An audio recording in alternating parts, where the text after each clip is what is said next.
Hey, Pretty Girl Club. I have another exotical story time for you today. If you have a story that talks about the things that you've experienced, please email me at exoticalsunited@gmail.com. This is one of the only channels that calls out the dynamics that we as mixed race women or lighter skinned women or women who look mixed, this is one of the only channels that calls out our dynamics within the African American community, particularly with unambiguous monoracial dark-skinned black women. This is one of the only channels that calls out unambiguous black women. I'm never changing that because that is one of the core pieces of our experiences. We do get treated differently than unambiguous women. But if you have any story that you would like to share, please email me because we can't all be lying. We can't all be delusional. We can't all be making this stuff up.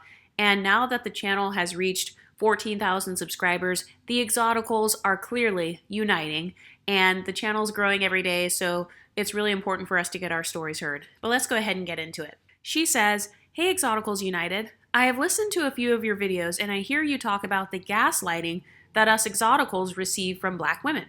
I remember back in 2021 when we were still in the pandemic, I started to wear my natural curls. My grandma started to wear curls in her hair all of a sudden. I noticed she would try to use twist outs to get her curls to look like mine. It's almost like she was trying to copy me. And when I would do my curly hair routine, she would have a problem and quarrel with me and saying, 'Oh, you should stop curling your hair because you're going to get sick.' And my mom would say I should stop wetting my hair because I'm going to get sick and the water is going to tear out my hair. My mom always says that she prefers my hair straight rather than curly. Both my parents are MGMs, by the way. But my mom looks like a stereotypical black woman, so people perceive her as black.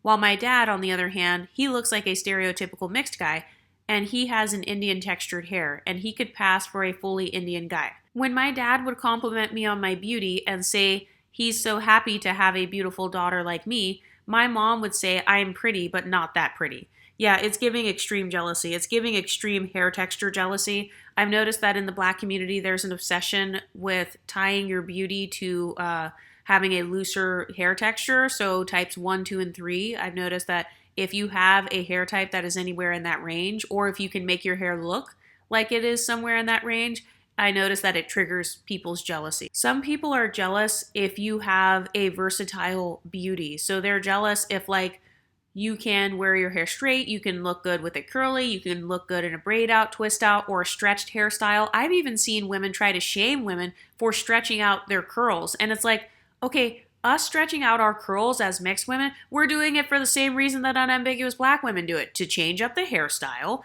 or maybe because you like how it looks or whatever. So it's like, why is it only okay if you're unambiguous, monoracial, black adjacent, or black passing? Why is it only okay to wear your hair however you want if you're unambiguous? But suddenly, if you are ambiguous, then it's not okay to wear your hair however you want.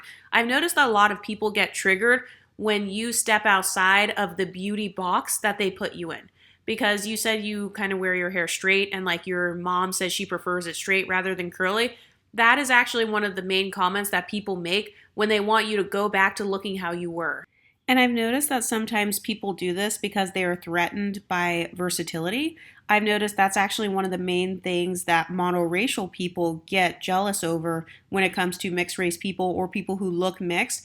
Some people are jealous of ambiguity. So if you, let's say your facial features have kind of an ambiguous look, if you only wear your hair style one way, you are not really playing into your ambiguity as much. And so I've noticed that some people, they want you to stay right there. They don't want you to continue playing with ambiguity. I've noticed this is also why people really get triggered if a mixed woman wears colored contacts, for example, because I've noticed that on some of these mixed race women or these lighter skinned women who look mixed, it looks like those eye colors, the fake ones, could be their natural eyes. And I've noticed that's the part that people get jealous of. It's the fact that something fake looks like it could be natural on you, or it kind of has more of an effortless look.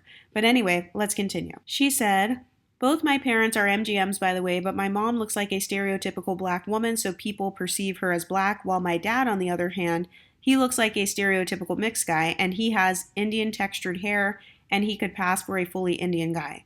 When my dad would compliment me on my beauty and say that he is so happy to have a beautiful daughter like me, my mom would say I'm pretty, but not that pretty. When my mom would often comb my curly hair, she would say my hair feels fake. I also remember one time I went to stay with my grand aunt and I was getting ready to go out. My grand aunt said to me that I should stop walking so fancy and that life is not all about being pretty and good looking. And she started arguing with me for no reason. And she said that I'm 16 and I don't reach anywhere in life.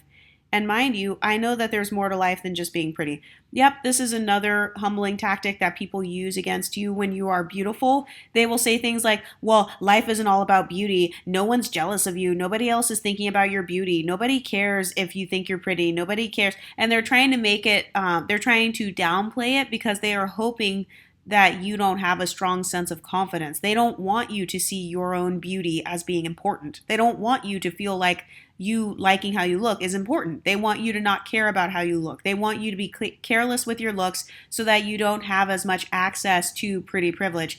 We talk on this channel about how pretty privilege is a very real thing. And even if you give up your pretty privilege, that's not going to dismantle the way that society works. All that means is that somebody else will get that pretty privilege. There will always be someone giving and receiving pretty privilege. And I've noticed that some people who say looks don't matter, they just don't want you to receive the pretty privilege. They'd rather have the pretty privilege go to somebody else besides you. Let's continue. She said, one of my relatives would tease me about my walk and say that I walk too elegantly.